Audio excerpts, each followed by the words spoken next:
So ఇవాళ మనం చూడబోతున్న article skill over chance అని చెప్పి రాశారు. ఛాన్స్ అంటే లక్ బేస్డ్ అని, స్కిల్ అంటే మీ తెలివితేటలు వాటితో అని చెప్పి అర్థం. స్కిల్ బేస్డ్ ఆన్లైన్ గేమ్స్ని సపోర్ట్ చేయాలి, ఛాన్స్ బేస్డ్ అంటే లక్ బేస్డ్ ఆన్లైన్ గేమ్స్ని ఆపేయాలి అనేది దీని యొక్క ప్రధానమైన ఉద్దేశం. తమిళనాడులో ఒక చట్టాన్ని తీసుకొచ్చారు ఈ ఆన్లైన్ గేమ్స్ని కట్టడి చేసేలాగా. చాలామంది ఈ ఆన్లైన్ రమ్మీ, ఈ తీన్ పత్తి ఇట్లాంటి గేమ్స్లో డబ్బులు కోల్పోయి కుటుంబాలు రోడ్డు మీదకి వచ్చేసి ఎడిక్ట్ అయిపోయి ఇబ్బంది పడుతున్నారు అని చెప్పేసి తమిళనాడు స్టేట్ గవర్నమెంట్ ఒక చట్టాన్ని చేసింది. ఆ చట్టానికి మన గవర్నర్ రవి అప్రూవల్ ఎసెంట్ ఇవ్వడం అనేది జరిగిందనమాట. దానికి సంబంధించిన ఆర్టికల్ ఇది. The authorities must create an environment for healthy online games. Healthy online గేమ్స్కి ఉపయోగపడే ఉపయుక్తమైన ఎన్వైర్న్మెంట్ని క్రియేట్ చేయాలి. అన్హెల్దీ రోడ్డు మీద పడేసే గేమ్స్ కాదు, హెల్దీ ఆన్లైన్ గేమ్స్కి స్కిల్ డెవలప్ చేసుకోవడానికి ఉపయోగపడే వాటికి, బ్రెయిన్ డెవలప్మెంట్కి ఉపయోగపడే, ఫర్ ఎగ్జాంపుల్ సుడోకు ఉంది, అది స్కిల్ గేమ్. అర్థమవుతున్న క్రాస్ వర్డ్ ఉంది, అవి కూడా ఆన్లైన్ గేమ్స్ ఉంటాయి. అవన్నీ మనకు ఉపయోగపడేవి. అట్లాంటి వాటిని ఎంకరేజ్ చేయాలి అని ఉద్దేశం అనమాట. Tamil Nadu governor RN Ravi's Accent అంటే ఏంటమ్మా, approval on April 7th. Accent అంటే ఏంటి మీనింగ్ ఇక్కడ, అప్రూవల్ అని. దేనికి, ఒక బిల్లుకి ఇచ్చిన approval. On April 7 to the bill prohibiting అంటే రద్దు చేయడము, బ్యాన్ చేయడం అని అర్థం, నిషేధించడం. రద్దు చేయడం అని కాదు, నిషేధించడం.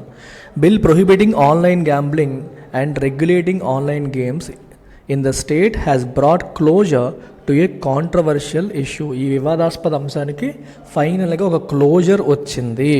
So Tamil Nadu governor R N Ravi బిల్లుకి అప్రూవల్ ఇచ్చారు. ఓకే, ఏంటి ఆ బిల్లు? ప్రొహిబిటింగ్ ఆన్లైన్ గ్యాంబ్లింగ్ని, ఆన్లైన్ గేమ్స్ని రెగ్యులేట్ చేస్తూ, ఆన్లైన్ గ్యాంబ్లింగ్ని నిషేధిస్తూ తీసుకొచ్చిన బిల్లుకి ఫైనల్గా ఆయన అప్రూవల్ ఇవ్వడం జరిగింది. ఈ కాంట్రవర్షియల్ ఇష్యూకి ఫైనల్గా ఒక క్లోజర్ అనేది లభించింది అని దీని అర్థం అనమాట. అంటే ఇది కాంట్రవర్షియల్ ఇష్యూ అని ఎందుకు అంటున్నారంటే, దీని గురించి ఇంతకుముందు స్టోరీ నడిచింది, ఆ స్టోరీ కూడా ఇందులో ఇచ్చారు, చూడండి ఏంటనేది. ఆల్మోస్ట్ ఆల్ పార్టీస్, అన్ని రాజకీయ పార్టీలు, ఇంక్లూడింగ్ ద AIADMK ప్రధాన ప్రతిపక్షం and the BJP have back the legislation. అన్ని పార్టీలు కూడా ఈ చట్టాన్ని బ్యాక్ అంటే సపోర్ట్ చేశాయి. నౌ కాల్డ్, ఆ చట్టంకి ప్రజెంట్ పేరేంటి, the Tamil Nadu prohibition of online gambling and regulation of online games act. ఆ చట్టం పేరేంటమ్మా, the Tamil Nadu prohibition of online gambling and regulation of online games act అనమాట. The passage of the bill has seen ups and downs. ఈ bill pass అయ్యే క్రమంలో చాలా ups downs చూసింది. About a month ago, ఒక నెల క్రితం, the governor returned the bill. Governor bill return చేశారు. గవర్నర్కి అసెంబ్లీ బిల్లు అప్రూవల్ కోసం పంపించినప్పుడు ఆయన దాన్ని ఆమోదించవచ్చు లేదా తిరిగి పంపవచ్చు. ఆయన ఏం చేశారంటే రిటర్న్ చేశారు. ఎందుకని? ఆన్ ద గ్రౌండ్స్ అంటే రీజన్స్. ఏ కారణాలను చూపుతూ రిటర్న్ చేశారంట? That the state assembly had no legislative competence to enact such a law. Online games గురించి ఒక చట్టం, ఇనాక్ట్ అంటే టు మేక్ లా, ఒక చట్టం చేయడానికి స్టేట్ అసెంబ్లీకి లెజిస్లేటివ్ కాంపిటెన్స్ లేదు. మీకు చట్టపరమైన అధికారము లేదు, మీకు పవర్ లేదు. ఏ చట్టం కూడా స్టేట్ గవర్నమెంట్కి దీని మీద చట్టాలు చేసే కాంపిటెన్స్ అనేది లేదు అని చెప్పేసి ఆయన వెనక్కి పంపారు. ఇన్ లేట్ మార్చ్ చివరిలో ద హౌస్ రీఅడాప్టెడ్ ఇదే బిల్లుని మళ్ళీ ఇంకొకసారి అడాప్ట్ చేసి, అంటే ఇంకోసారి తీర్మానం చేసేసి, and cent the bill back to him, మళ్ళీ అతనికి బిల్లు పంపింది. ఇన్ ద మెయిన్ టైమ్, ఈ లోపు ఏం జరిగింది, union minister of information and broadcasting union minister ఎవరు, అనురాగ్ ఠాకూర్, ఈయన ఏం చేశారంటే, had referring to the presence of betting and gambling in the state list. ఇక్కడ విషయం ఏంటంటే, అసెంబ్లీ ఒక ఏదన్నా విషయంలో చట్టం చేయాలంటే అది స్టేట్ లిస్ట్లో ఉండాలి. సెంట్రల్ లిస్ట్లో ఉంటే పార్లమెంట్ చేస్తుంది, స్టేట్ లిస్ట్లో ఉంటే అసెంబ్లీ చేస్తుంది, కన్కరెంట్ లిస్ట్లో ఉంటే ఇద్దరూ చేయవచ్చు, పార్లమెంటు చేయవచ్చు, అసెంబ్లీ కూడా చేయవచ్చు. సో అనురాగ్ ఠాకూర్ ఏమన్నారంటే, బెట్టింగ్ అండ్ గ్యాంబ్లింగ్ అనేది స్టేట్ లిస్ట్లో ఉంది, ఎంట్రీ నెంబర్ 34 కింద, కాబట్టి స్టేట్ దీనిపైన చట్టం చెయ్యొచ్చు అని చెప్పి ఆయన క్లారిఫై చేశారు. He clarified in the parliament that online gambling too came under the jurisdiction of states. State legal system కిందకి అది వస్తుంది, స్టేట్ దానిపైన చట్టం చేయొచ్చు. జ్యూరిస్డిక్షన్ అంటే ఒక సిస్టమ్ ఆఫ్ లా అనమాట, లీగల్ సిస్టమ్ అన్నట్టు స్టేట్ కిందకి వస్తుంది అని చెప్పారు.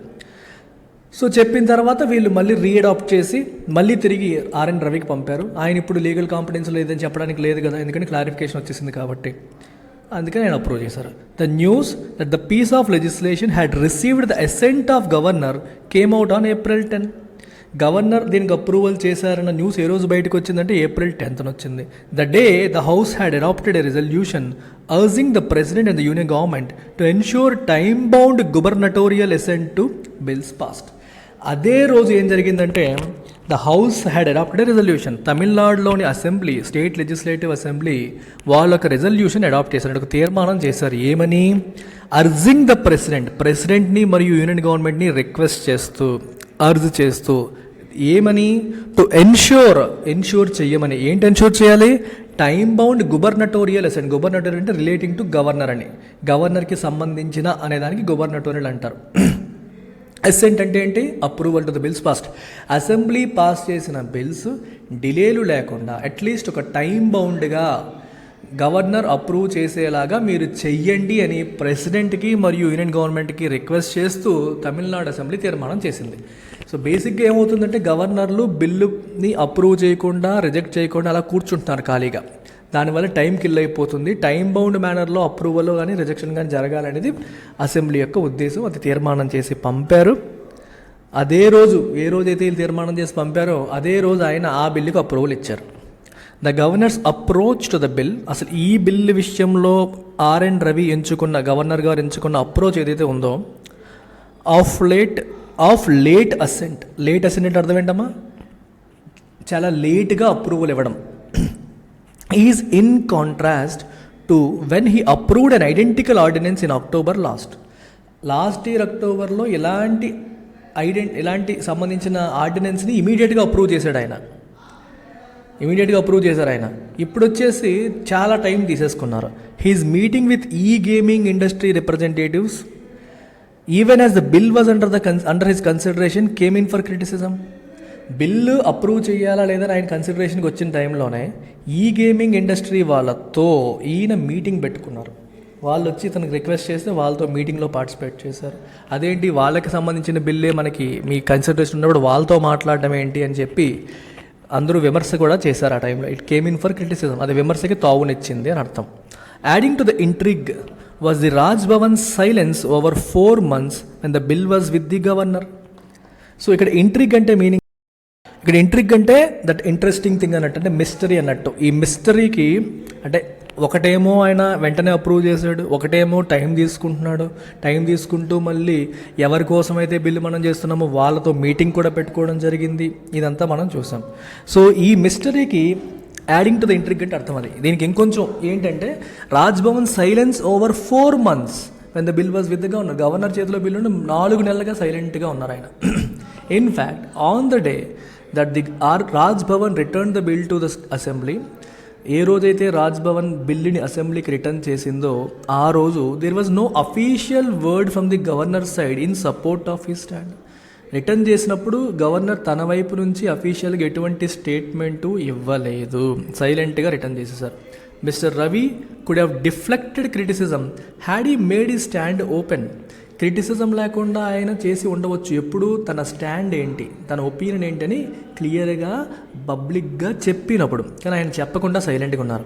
As he had done to a bill that he had written in February 2022. ఫిబ్రవరి 2022లో కూడా ఒక బిల్ వచ్చినప్పుడు ఆయన రిటర్న్ చేసి ఎందుకు రిటర్న్ చేశారో పబ్లిక్ స్టేట్మెంట్ ఇచ్చారు. సో జనాలకి క్లారిటీ వచ్చింది. కానీ ఈ బిల్లు సైలెంట్గా రిటర్న్ చేశారు, పబ్లిక్ స్టేట్మెంట్ ఏమీ ఇవ్వలేదు. So seeking exemption for students of the state from the NEET for medicine NEET ఎగ్జామ్లో స్టూడెంట్స్కి ఎగ్జామ్షన్ ఇవ్వండి, తమిళనాడు స్టూడెంట్కి ఎగ్జామ్షన్ ఇవ్వండి ఒక బిల్లు పెట్టినప్పుడు దాన్ని రిటర్న్ చేస్తారు. కారణం ఏంటో కూడా చెప్పారు. కానీ ఈసారి దీనికి వచ్చినప్పుడు కారణం ఏమి చెప్పకుండా సైలెంట్గా రిటర్న్ చేశారు. Further with the centre having notified the IT rules, centre ఏమో ఐటీ రూల్స్ నోటిఫై చేసేసింది. There should be no confusion as far as enforcing the law is concerned which has to be done in conjunction with the IT act 2000. ఇవన్నీ ఆన్లైన్కి సంబంధించినవి కాబట్టి దీనికి major లా ఏమవుతుంది, mother లా ఏమవుతుందంటే IT act 2000 అవుతుంది. మీరు ఏ చట్టాలు చేసినా ఆ చట్టాన్ని ఉల్లంఘించకుండా జాగ్రత్తగా చేసుకుంటూ వెళ్ళాలి. So major law, mother law IT act అవుతుంది. దాన్ని దృష్టిలో పెట్టుకుని ఇన్ కంజంక్షన్ విత్ దట్ మనం ఈ చట్టాన్ని ఇంప్లిమెంట్ చేయాలి అనేది క్రిస్టల్ క్లియర్ అని చెప్తున్నారు. Addiction to online gaming has resulted in financial distress in many A family. చాలా కుటుంబాల్లో ఆన్లైన్ గేమింగ్ అడిక్ట్ అవ్వడం వల్ల ఫినాన్షియల్ డిస్ట్రెస్ అనేది వచ్చింది. ఆర్థిక పరంగా డిస్ట్రెస్లోకి వెళ్ళిపోయే, కష్టాల్లోకి వెళ్ళిపోయే, ఇబ్బందులకు వెళ్ళే సిచ్యువేషన్ వచ్చేసింది. And also caused serious health issues. అలాగే చూసి చూసి చూసి అడిక్ట్ అయిపోయి కళ్ళు లాగేసి మైండ్ పనిచేయక హెల్త్ ఇష్యూస్కి కూడా దారితీసింది. Even while seeking to implement the law, ఈ లాని ఇంప్లిమెంట్ చెయ్యమని అడిగినప్పుడు law banning online gambling and online games of chance, the proposed Tamil Nadu Online Gaming Authority should ensure a balance. అయితే ఈ particular online games like rummy, poker, ఇటువంటి తప్పుడు games లేదా గ్యాంబ్లింగ్కి సంబంధించిన games అన్నిటినీ ప్రొహిబిట్ చేసే క్రమంలో ఈ అథారిటీ అనేది they have to maintain a balance. ఎందుకంటే మంచి గేమ్స్ కూడా ఉంటాయి, వాటిని ఆపకూడదు, చెడు గేమ్స్ని మాత్రమే ఆపాలి. అందుకే చెప్పారు no restrictions on online games permitted under the act as well as. చూడండి, ఈ యాక్ట్లో కొన్ని గేమ్స్ని పర్మిట్ చేశారు, వాటిపైన రెస్ట్రిక్షన్స్ పెట్టకూడదు. వేటిని ఎక్స్ప్లిసిట్గా ప్రొహిబిట్ చేశారో వాటిపైన మాత్రమే రెస్ట్రిక్షన్స్ పెట్టాలి. As well as monitoring of online game providers. Online game ప్రొవైడర్స్ని కూడా చాలా జాగ్రత్తగా మానిటర్ చేయాలి. In an ever evolving digital world రోజు రోజుకి ఎవాల్వ్ అవుతూ ఉంటుంది, పరిణామం చెందుతుంది, మార్పు చెందుతూ ఉంటుంది. ఇటువంటి ప్రపంచంలో it would be in the interest of all, అందరి ప్రయోజనాలకి మంచిది ఏది, to create an environment for healthy online games. Healthy online గేమ్స్కి అనువైన వాతావరణాన్ని కల్పించడం అందరి ప్రయోజనాలకి మంచిది. ఎందుకంటే డిజిటల్ వరల్డ్ అనేది రోజు రోజుకి ఎక్స్పాండ్ అవుతుంది, more and more people are coming to digital world. So సరైన అట్మాస్ఫియర్, క్లైమేట్ క్రియేట్ చేయడం అనేది చాలా important. So if you want to pick up English from me, English vocabulary, హిందీలోంచి మనం కవర్ చేసే వొకాబులరీతో పాటు డిఫరెంట్ కాంపిటేటివ్ ఎగ్జామ్స్కి అవసరమైన అన్ని మోడల్స్ని క్లాస్లో ప్రాక్టీస్ చేసి ఇంప్రూవ్ చేసుకొని ఎగ్జామ్ క్రాక్ చేయాలనుకుంటే మీరు చేయాల్సిందల్లా 3000 రూపీస్ పే చేసి ఇంగ్లీష్ ఇన్ఫినిటీలో జాయిన్ అవ్వడమే. You can purchase the course directly on the app or on the website. మీకు కామెంట్ సెక్షన్ మరియు డిస్క్రిప్షన్లో లింక్ కనిపిస్తుంది, లేదా ఈ నెంబర్కి మీరు కాంటాక్ట్ చేసినా గైడ్ చేస్తారు. Take care.